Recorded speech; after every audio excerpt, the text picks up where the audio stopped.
Welcome to Nassau Hockey Shorts. That's what I'm calling it, John. I kind of just did it real quick in my head as we are recording this, and this is going to be a quick, and we're going to do some of these more often with whether it's breaking news or whatever. But James Nichols and John Zella here, as always. Nassau Hockey Shorts, the first edition, and what better way to kick things off with our new segments called Nassau Hockey Shorts, other than to discuss the Mathew Barzal 8-year extension. And the first thing I wanted to ask you, John, was what was your instant reaction, aside from the text that said LFG, you know what that means, when Mathew Barzal signed his new 8-year, $9.15 million average annual value extension with the New York Islanders? I don't know if it was a sigh of relief because I didn't have to talk about Barzal's extension all season, or because it was something that just needed to get done and it would have been embarrassing to kind of continue and kind of hard to concentrate um, throughout the season with this kind of hanging over the fans' heads. So probably a combination of both. That was my instant reaction. I'm just happy that it's done on a number of levels. Yeah, and I hear you with that, right? We'll talk about what it means to be a distraction in a contract year as a player, because that was something that both Lou and Barzal commented on. But before we get there, my instant reaction to that was, you know what? Good for the organization and good for the fans, because this summer was a summer to forget. And that's the thing for Islander fans, is there was just so much negativity going into this season that was really, on the back of a negative 2021-22 season. So there was just so much not going for the fans, going for the organization going into this season, right? They acquired Romanov, great. Ratu and Dufour kind of look like they're legitimate NHL prospects. Maybe they're kind of close, great, but not anything really to hang your hat on and be like, that's what we did this summer, right? Well, Yeah, sure enough. the Romanov thing was good. It just didn't seem like it was enough. I think that's what Right. the team was, and there really wasn't room to do that, to do any Right. of that. So like this is kind of just where we are now. Right. Yeah. So now, the thing was too, you heard Barzal's comments. I love Long Island. I want to be there long term. And what was the focus of that? Right. So many fans were like, oh, I've heard this before. I'll believe it when I see it. Well, now you're seeing it, right? With your own eyes. Mathew Barzal says he wants to stay long term. He does exactly that. The 9.15 average annual value. I want to look at the cap friendly comparable contracts real quick. I don't have a screenshot to share on screen at the moment. We're going to get better with that too, with more of these shorts as they go on. But the first three contracts that are the most comparable to Barzal's 8 times 9.15 million. Number one is Braden Point at 8 times 9.5 million. Number two is Robert Thomas of the St. Louis Blues, 8 times 8.125 million. And number three is Ryan Johansson, Nashville Predators, 8 by 8. Two of those players out of the three, you can sit there and say, did Mathew Barzal earn this 8 times $9.15 million average annual value in comparison to Braden Point and Robert Thomas? But then you look at Ryan Johansson and you say to yourself, okay, he had a bounce back season last season, but he hasn't fulfilled that contract. Yeah, I did see that comment a bunch. Um, and it's difficult. I saw from a couple people that I wasn't surprised because they managed to find something bad. And I thought that was ridiculous. Um, you have to remember where the team was, who the coach was, and ultimately the role that they played and the value that they had to the team. That's where I would try to point some of this, right? It's yes, is that expensive right now? Sure. In a few years when the cap goes up, it'll be less than 10% of the team's cap. I believe is it 23, 24, or 24, 25. It's supposed to go up about $10 million. So Yeah, one within of the those next few years. seasons. So I would point to his value to the team, not comparing it to, I don't really know how to really describe it. Like it's not about the points. I wouldn't compare Barzell's point totals to a Braden Point or anybody else that you had described. I would say, does it match the value to their team the way that Barzell does? And I would say yes. I think that's a way that you should be comparing all these and not based on the points. I don't think that's fair given the systems that he's been playing, but purely because it's a good value for the team and the value he has to the team. Yeah, I think you're exactly right in that assessment, right? If the points is not a fair assessment just because of the system he's played in.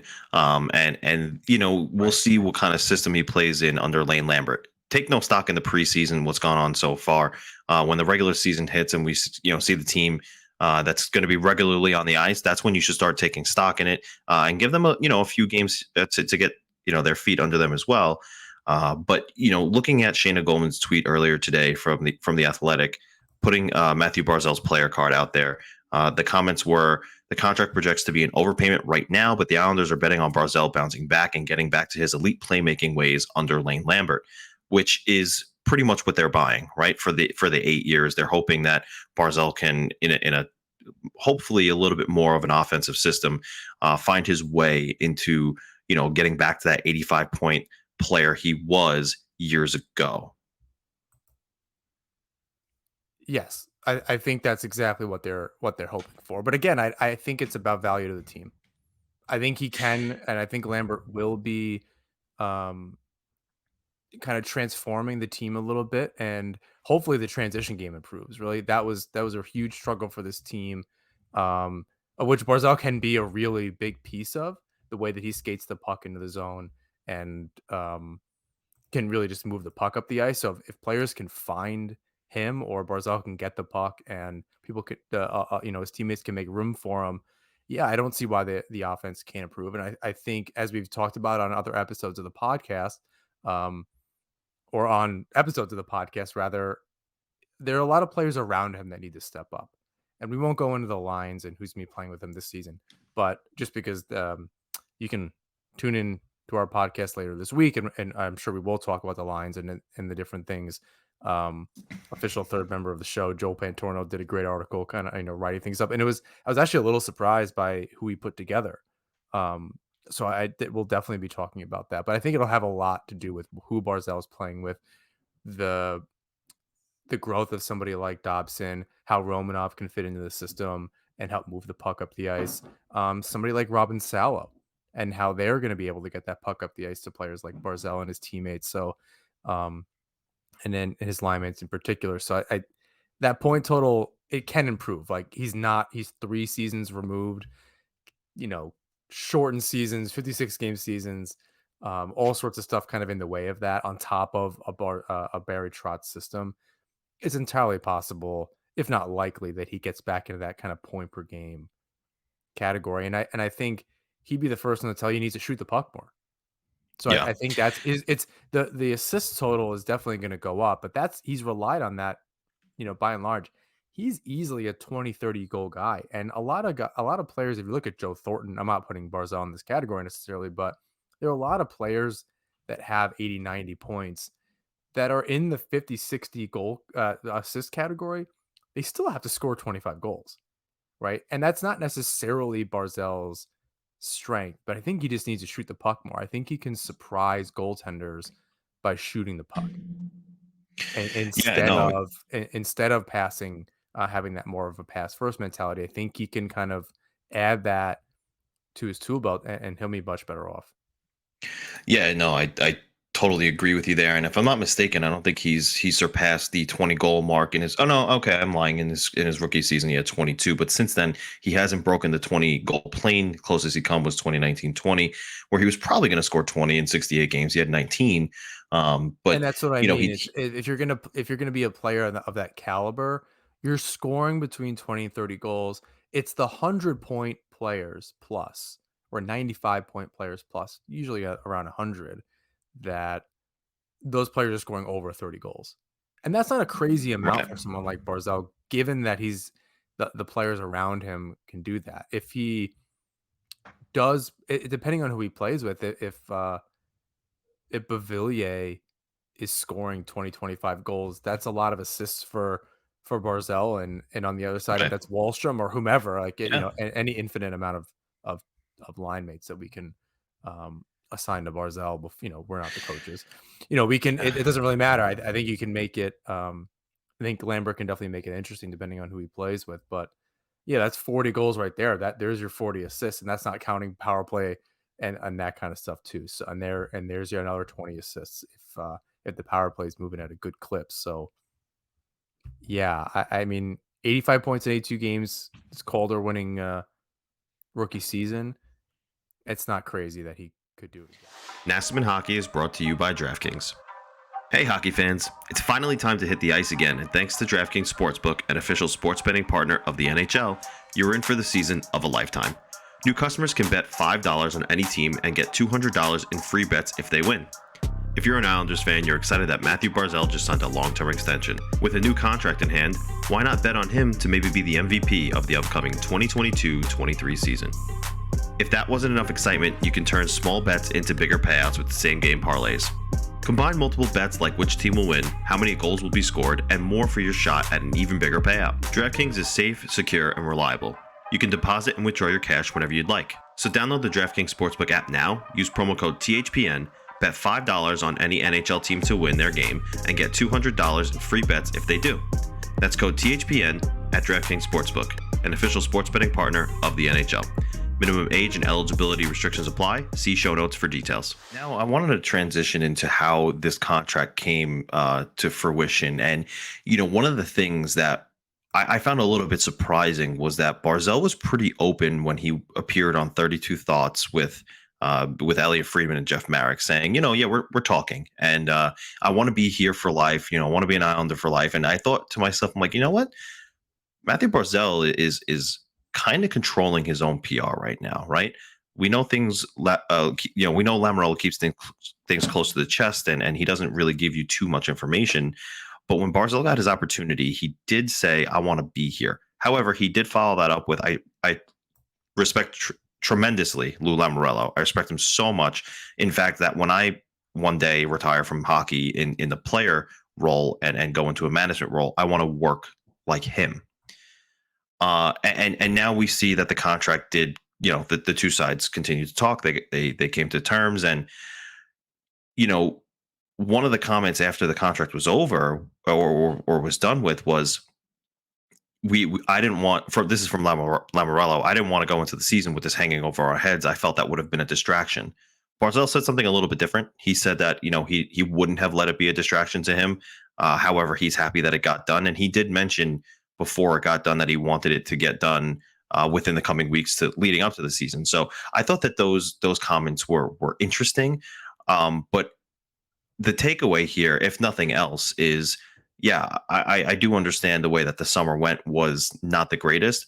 However, and take this for what it's worth, Barzell signing up long term to remain an Islander for at least the next 8 years can only bode well for the future of reeling in star players. 100%. And I'll comment on, so a couple of things here. That was exactly what I said on our last podcast episode about him controlling his PR. And that was, to Lamorello's detriment because he's not open about it and saying what he does. And Barzell was at the media tour in Hendricks and outside of Las Vegas. Um, Hendrickson, wherever the Vegas AHL team plays. Um, yeah, he does get to hit. He was controlling the PR by saying that kind of openly that he was willing to stay so that there was nothing tying it back to him. He was the Right. one that was saying out loud, I'm willing to stay. And if it didn't work, it had nothing to do with him. Right. Right. Lamorello just didn't give himself that opportunity. Now, when things get done, no one's pointing the finger at Lamorello.